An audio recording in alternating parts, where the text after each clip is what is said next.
Hi guys, today we're going to talk about factoring algebraic expressions, and the I can statement is I can use the distributive property to generate equivalent expressions. And it may seem odd that we're talking about factoring and the distributive property, but you will see that factoring algebraic expressions is the same thing as, or the opposite of, using the distributive property. So, let's start by reviewing greatest common factor. And we can start that by listing the factors of 30 and 80, and we're going to use it to create this Venn diagram. If I merge these two sets of numbers together, I can put the common factors in the center. So looking at this list, I know the common factors are 1, 2, 5, and 10. And the greatest common factor is the biggest number we have there, 10. So let's explore how to find the greatest common factor of two expressions. And let's find the greatest common factor of 12ab and 20a. So we'll start by making a list of the factors of 12ab. Well, I know that I'm going to multiply 12 times a times b.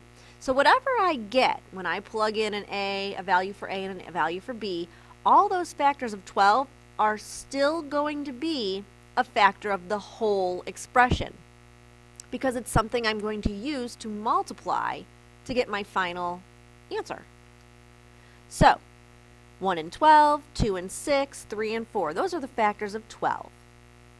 But other factors of this expression are a, because a, whatever that value is being multiplied by 12 in 12ab, and b is also a factor.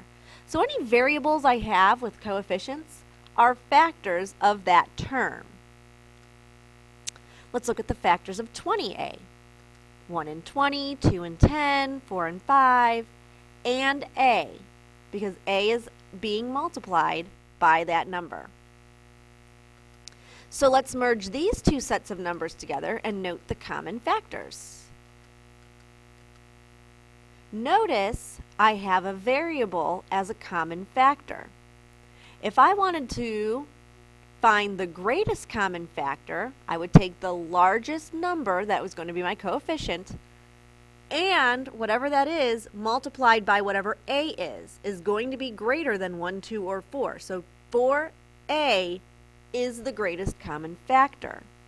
So this means any variables I have in the overlapping portion of my Venn diagram are going to be part of the greatest common factor.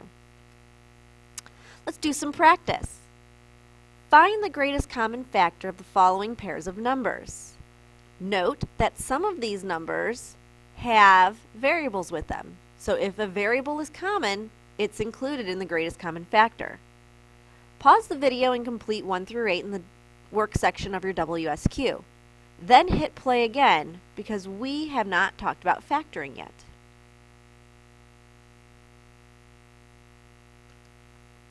So factoring, as I mentioned earlier, is the opposite of the distributive property.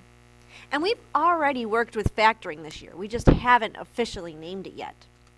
Remember when we worked with the distributive property and we had to find 3 different expressions that were equivalent using the distributive property?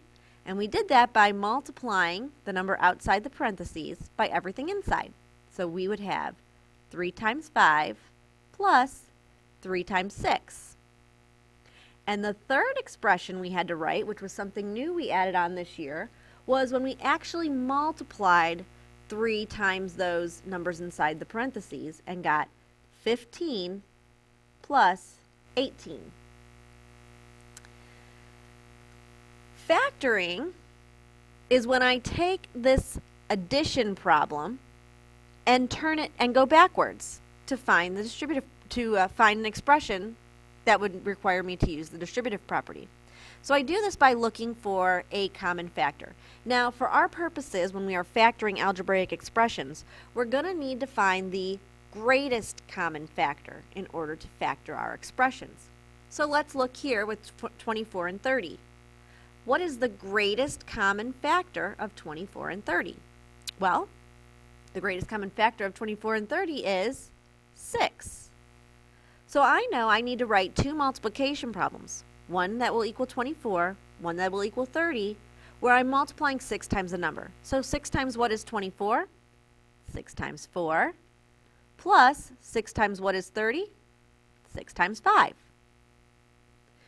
Now, to factor that out, I take the common factor, in this case is 6, and write it outside the parentheses. And since that's taken care of, I write whatever's left over inside the parentheses.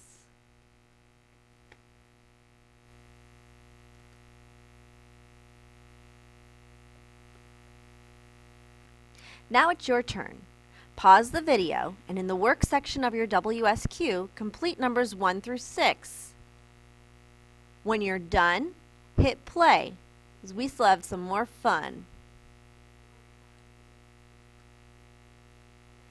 You can factor an algebraic expression in the same way that we would factor addition problems.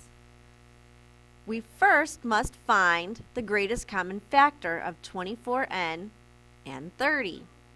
Well, once I do that, I find that the greatest common factor is actually 6. So I ask myself, 6 times what gives me 24n? Well, 6 times 4n will give me 24n, because when I have that variable here, I really just need to multiply the numbers and then put that variable on the end, because I don't know what it is, but I know that once I find it, it's going to be multiplied by my coefficient. And since multiplication is commutative, I know that I can multiply 6 times 4 before I multiply it by n, which is good because I don't know what n is. And then I think 6 times what is 30? 6 times 5. So when I write that 6 outside of my parentheses, I take what's left and write it inside to get 6 times the quantity 4n plus 5. I can check my answer by using the distributive property. So I would multiply 6 times 4n and 6 times 5. Well, 6 times 4n, I think 6 times 4 is 24, and put that n with it, so 24n plus 6 times 5 is 30. Let's look at this expression, 40x plus 33. What do you notice about this expression? You might have guessed or noticed that there are no common factors between 40 and 33 besides 1. So, since there are no common factors, this expression cannot be factored. Here are some other examples of expressions that cannot be factored. 6r minus 25. There's no common factor between 6 and 25 besides 1. 6y plus 21 don't have any common factors besides 1. 4e minus 13 don't have any common factors besides 1. 7q plus 12 do not have any common factors besides 1.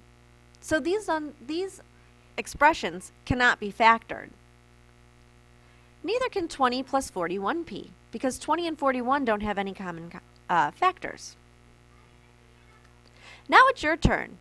Factor each algebraic expression. We are done with this lesson. Pause the video and complete numbers 1 through 6 in the work section of your WSQ. You can go back and watch any portion of this video as many times as you need to, or you can watch the whole thing again. Now pause the video and complete numbers 1 through 6, and don't forget to WSQ in your notes.